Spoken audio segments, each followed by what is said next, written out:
Assalamualaikum warahmatullahi wabarakatuh.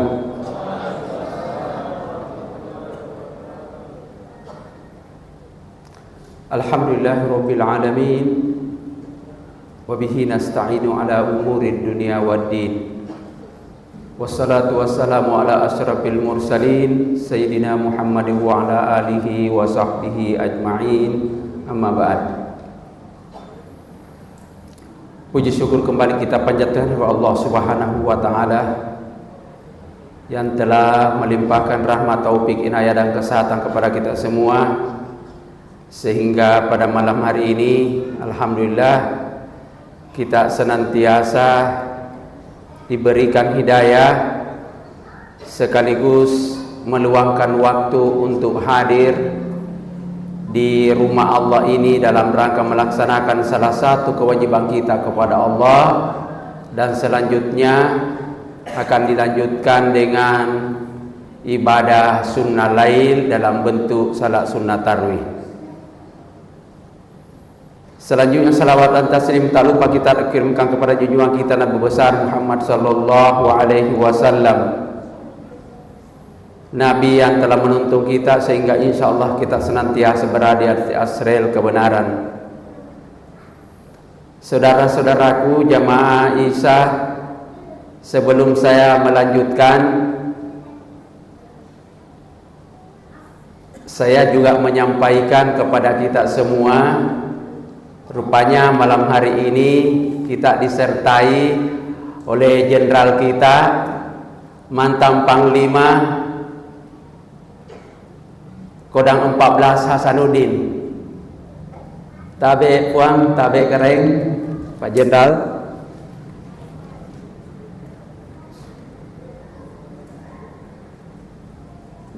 Saudara-saudaraku jamaah tarawih yang sama berbahagia,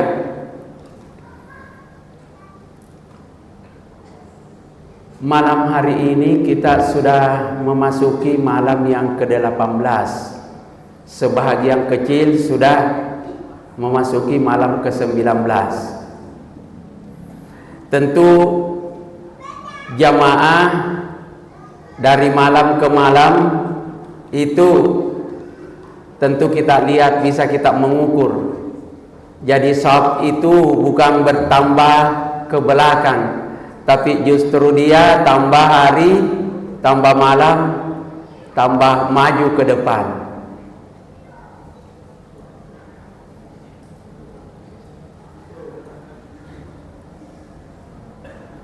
Kenapa? Karena meski bulan puasa datang sebagai tamu agung menghampiri kita dengan menawarkan paket yang komplit, yang tentunya terisi dua dimensi. Dimensi spiritual hablum minallah, dan dimensi horizontal yaitu hablum minan nas. Kita puasa di Ramadan ini sebagai bengkel untuk melakukan pelatihan. Salah satunya bagaimana kita dilatih untuk bersikap sabar sekaligus bersikap jujur dalam diri kita dan kepada orang lain. Ibadah kita laksanakan itu karena iman yang kita miliki dan semata-mata karena mengharap balasan oleh Allah Subhanahu wa taala. Makanya puasa itu tidak akan sempurna tanpa dibarengi dengan amalan menghidupkan ibadah-ibadah di malam hari. Karena Nabi mengatakan man shoma, di hadis lain man qama. Ada yang menggabungkan man shoma wa qama Ramadana imanan wa ihtisaban ghufira lahu ma taqaddama min dzambi.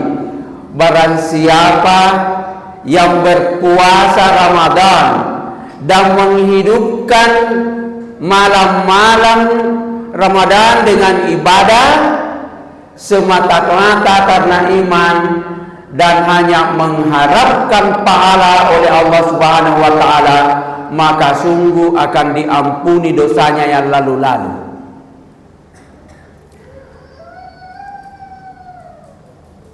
Puasa kita harapkan kita laksanakan sebulan penuh. Karena di surah Al-Baqarah di ayat 184 di situ dikatakan ayyaman ma'dudat,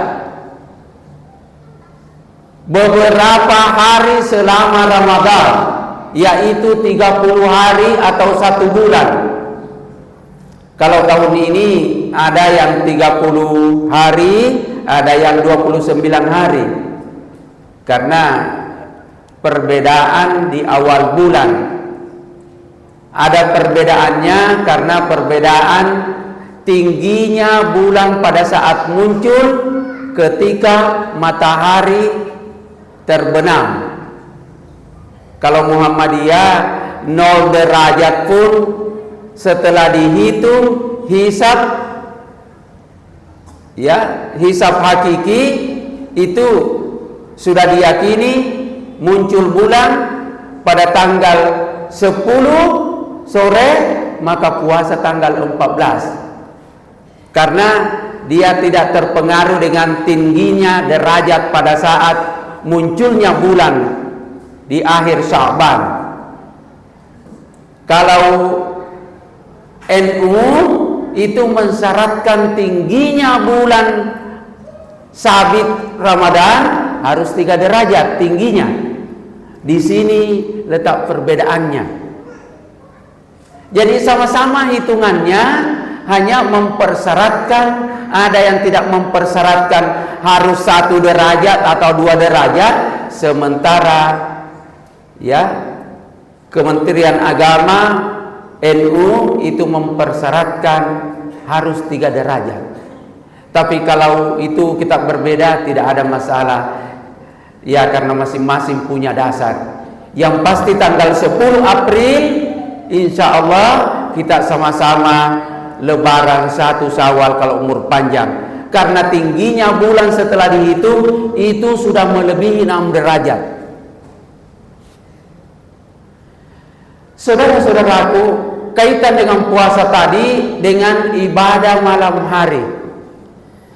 Ada kebiasaan di kita, ketika kita tarwih, sudah tarwih 8, sebahagian jamaah sudah keluar tidak mengambil witirnya.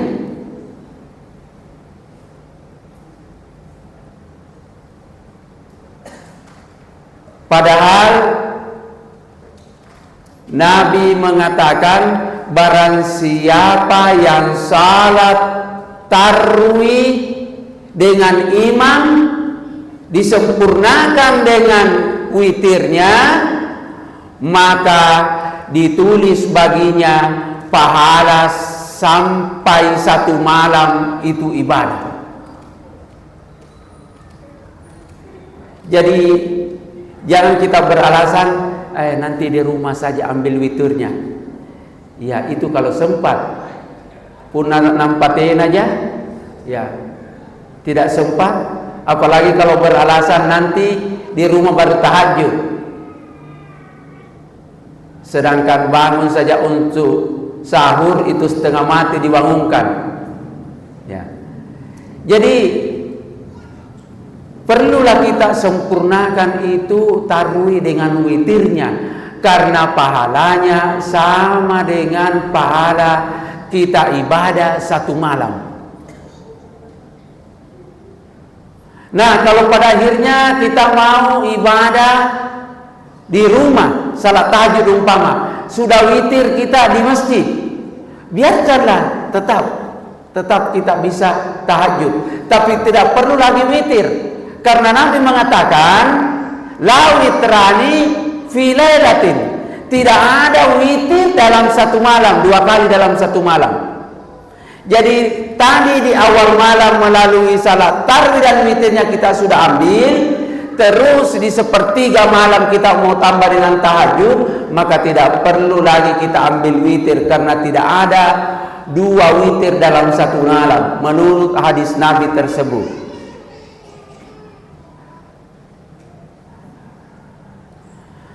Kemudian saudara-saudaraku, di bulan Ramadan ini memberikan kita bonus dengan limpahan pahala yang berlipat ganda. Bukan hanya ibadah, tapi justru terkait masalah infak dan sedekah. Kalau zakat itu bapak-bapak itu diwajibkan, tapi harus terpenuhi 2 rukunnya, yaitu haul dengan nisabnya. Terpenuhi waktunya 1 tahun dan terpenuhi ukurannya. Kalau zakat fitrah itu paketnya sama dengan Ramadan, tidak ada zakat fitrah di luar Ramadan, karena itu zakat makanan, dan itu ya dibayarkan di bulan Ramadan paling lambat sebelum khatib naik mimbar di 1 Syawal. Dan nisabnya, ukurannya kita sudah tahu semua, 2,7 kilogram atau 3,5 liter, dicukupkan biasa 4 liter. Kalau kita makan beras kepala, kalau diuangkan, jangan sampai diuangkan dengan ukuran beras dolok, itu tidak bisa. Harus sesuai dengan yang kita konsumsi, dikali 4 liter atau 2,7 kilogram. Itu zakat fitrah. Tapi kalau zakat harta atau zakat profesi, itu terpenuhi tadi waktunya sekali dalam 1 tahun. Ukurannya menurut jumhur ulama, seorang pegawai, seorang pengusaha, umpama dokter, dosen, atau bisnis, menurut jumhur ulama, ketika seseorang modalnya kurang lebih 85 gram emas, cukup 1 tahun, maka kalau pedagang, keuntungannya dikeluarkan 2,5%. Jadi kalau ada modal tak sebagai pedagang 85 juta, ya, kalau umpama 1 gram itu 1 juta, berarti 85 juta ukurannya. Nah, ketika keuntungannya sudah dihitung, karena kita sudah putar 1 tahun, keuntungannya 40 juta, berarti dikeluarkan 2,5%, harus dikeluarkan 1 juta. Kalau ada investasi kita 100 juta, sudah cukup 1 tahun, dikeluarkan 2,5 juta. Tapi kalau simpanan kita didepositokan, beda dengan kalau bisnis. Ini yang 100 juta umpama deposito kita, harus dikeluarkan 2,5 juta. Kemudian bunganya dikeluarkan lagi 2,5%. 2,5%. Beda kalau berdagang. Berdagang itu tadi modalnya tidak kena, hanya keuntungannya yang kena. Karena ajaran agama kita itu sangat menjunjung tinggi perputaran uang itu. Kalau didepositokan itu masuk kategori pasif. Kita hanya menunggu, makanya kena itu, ya, modal yang kita depositokan. Kemudian ada yang bertanya, saya belum sampai di situ, Ustaz. Ataukah pegawai, dokter, kalau dokter penghasilannya atau pegawai dengan tunjangannya, umpama tunjangan kinerja sudah melebihi dari 85 juta, umpama 8 juta per bulan, berarti 96 juta per tahun, berarti sudah lewat tadi, maka harus dikeluarkan 2,5%. Setiap 1 juta keluarkan 25.000, setiap 10 juta keluarkan 250.000. Berarti kalau 40 juta, 1 juta, 80 juta itu 2 juta. Begitulah perhitungannya jika kita ingin membersihkan harta dan mensucikan jiwa kita. Jadi orang-orang yang sangat hati-hati memperhatikan zakatnya itu akan senantiasa dipelihara oleh Allah dalam kehidupannya, dan hartanya akan senantiasa berberkah. Berkah itu artinya Pak, ziyadatul khair, bertambahnya kebaikan pada dirinya dan pada hartanya, sehingga dia mendapatkan namanya ketentraman, ketenangan, kesejukan dalam kehidupannya. Kalau tidak sampai di situ, kita berimpak dan bersedekah. Impak itu Pak, dengan bersedekah tidak diwajibkan, tapi sangat dahsyat itu balasannya. Malah saat tertentu dilipat gandakan itu balasannya oleh Allah kepada kita. Dan banyak sekali itu kisah nyata. Sebagai contoh, ada teman saya salah seorang dosen. Waktu itu di Palu, beberapa waktu lalu, belum ada Gojek waktu itu. Suatu ketika di hari Jumat,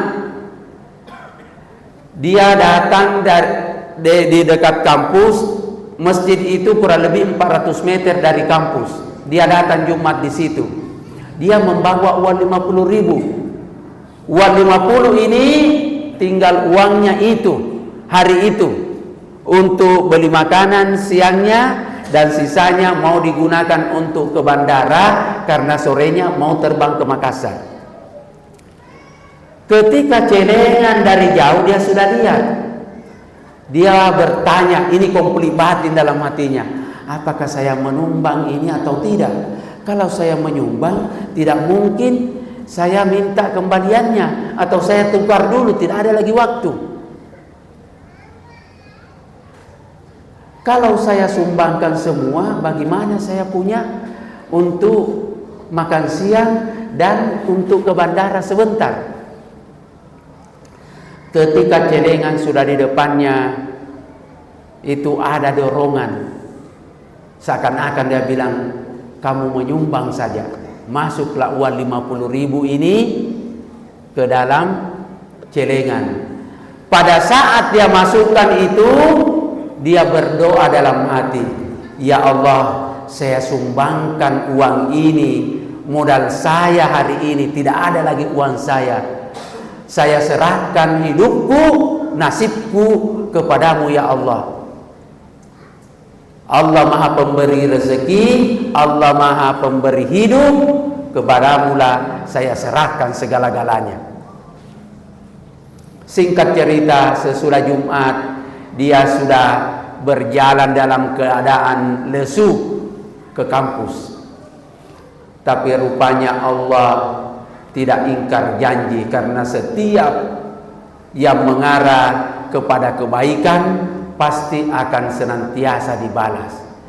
Ketika dia mau menyeberang, seperti di sini, tapi di sana dua, seperti di Petarani, 2 jalur menyeberang, dia baru mau menyeberang.